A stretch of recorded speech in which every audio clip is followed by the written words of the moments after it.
Assalamualaikum warahmatullahi wabarakatuh. Halo teman-teman semuanya, perkenalkan nama saya Mila Cahyani dari Prodi 2B Ilmu Gizi di Universitas Islam Al-Ihya Kuningan. Pada video kali ini saya akan membahas mata kuliah Sosioantropologi dengan dosen pembimbing Ibu Esi Zulfiani SPSI MHKes. Pada pertemuan kali ini, kita akan membahas tentang teori perubahan ketertinggalan dalam masyarakat kaitannya dengan masalah gizi. Yuk kita bahas bareng-bareng. Kultur lag adalah fenomena sosial yang sering terjadi dalam masyarakat. Kultur lag menggambarkan apa yang terjadi dalam sistem sosial ketika mengalami perubahan dan efek yang tidak merata. Biasanya kultur lag adalah hasil gesekan antara penemuan baru dan norma-norma yang masih berlaku.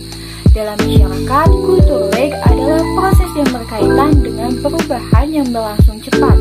Kultur lag adalah salah satu penyebab konflik krisis etika. Sebutan lain dari kultur lag adalah ketertinggalan budaya atau kesenjangan budaya. Menurut Sosiologi Dictionary, kultur lag adalah jangka waktu antara pengenalan perkembangan teknologi baru atau budaya material ke dalam budaya atau masyarakat. Kultur lag bisa diartikan sebagai waktu yang dibutuhkan budaya untuk mengejar inovasi dalam teknologi. Kultur lag juga bisa disebut dengan ketertinggalan budaya. Pencetus dari kultur lag adalah William F. Ogburn.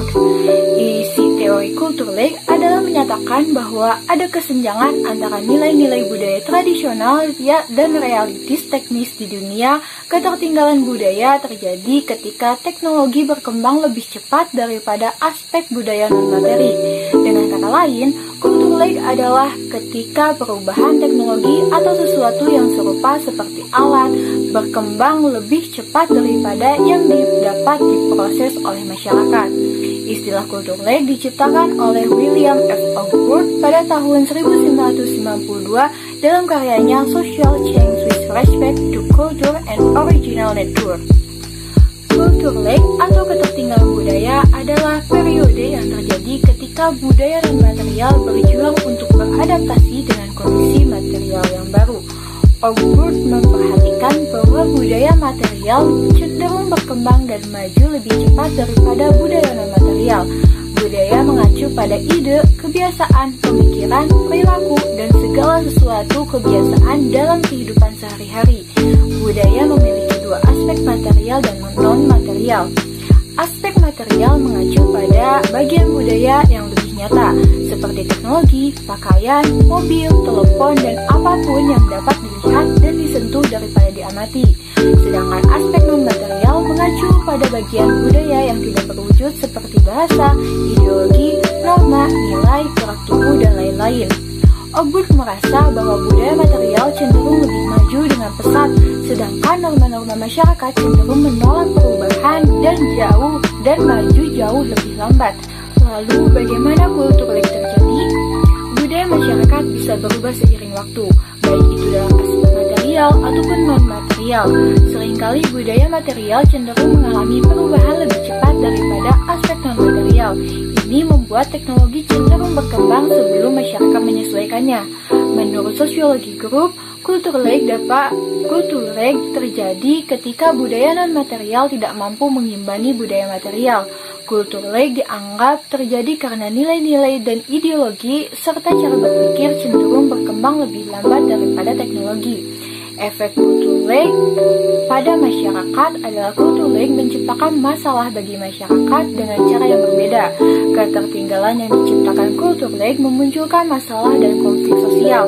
Efek kultur lag sering muncul ketika adanya ilmu pengetahuan atau teknologi baru.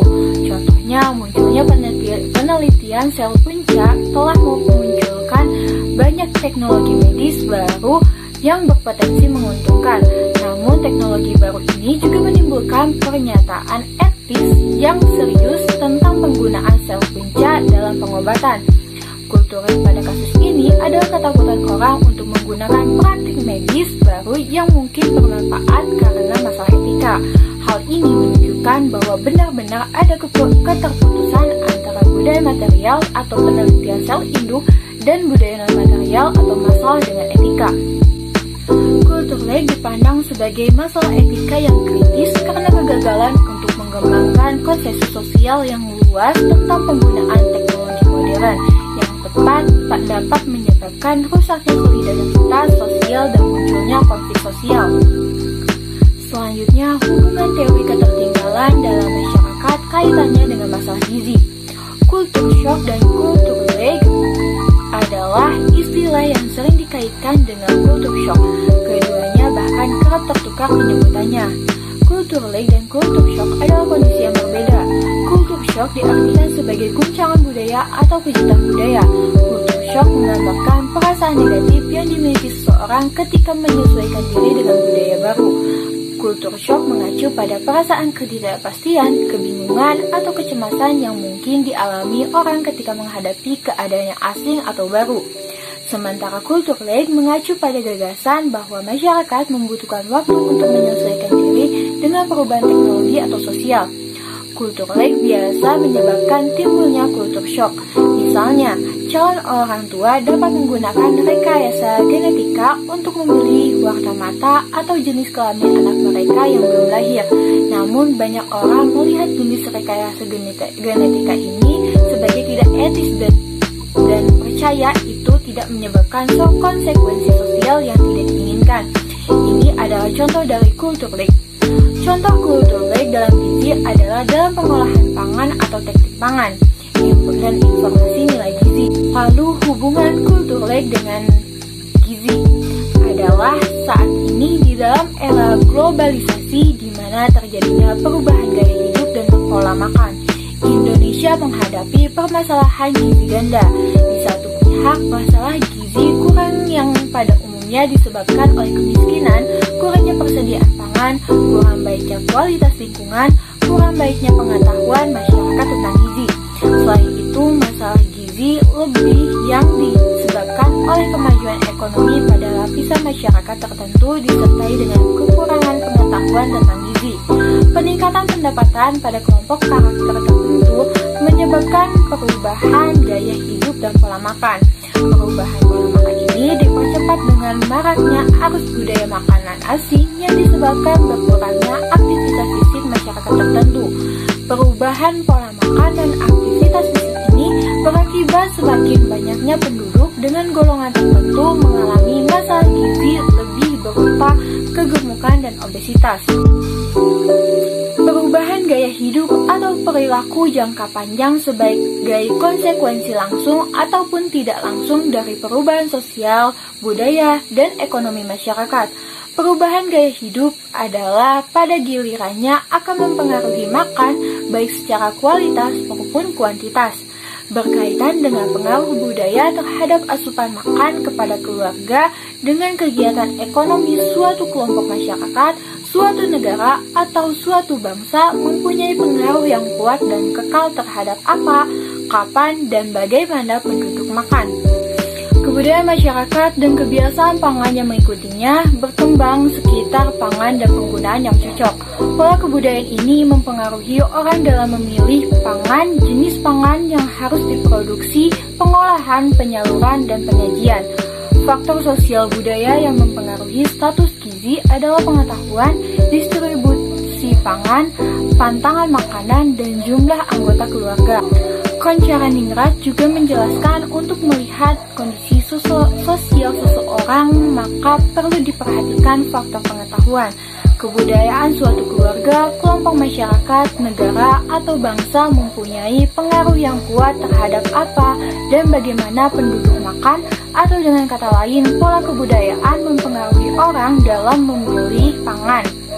Hal ini terlihat jelas dari adanya jenis makanan tertentu yang mempunyai nilai lebih dalam masyarakat. Bila seseorang mengonsumsi makanan tersebut akan meningkatkan praktisnya dalam masyarakat, di mana terkadang makanan tersebut kurang mengandung nilai gizi atau mungkin nilai gizi cenderung berlebihan, yaitu protein dan lemak yang tinggi akan mempengaruhi terjadinya obesitas. Indikator masalah gizi gizi dari sudut pandang sosial budaya, antara lain stabilitas keluarga dengan ukuran frekuensi nikah, cerai, rujuk, dan anak-anak yang dilahirkan di lingkungan keluarga yang tidak stabil akan sangat rentan terhadap penyakit gizi kurang. Juga indikator demografi yang meliputi susunan dan pola kegiatan penduduk, tingkat urbanisasi, jumlah anggota keluarga, serta jarak kelahiran. Begitu banyak ilmu baru yang kita dapatkan di pertemuan kelima sosiologi antropologi ini. Mungkin hanya itu yang dapat saya sampaikan. Saya mohon maaf apabila ada kekurangan dalam penyampaian atau perkataan saya. Saya tutup. Wassalamualaikum warahmatullahi wabarakatuh. Sampai jumpa di next video. Dadah.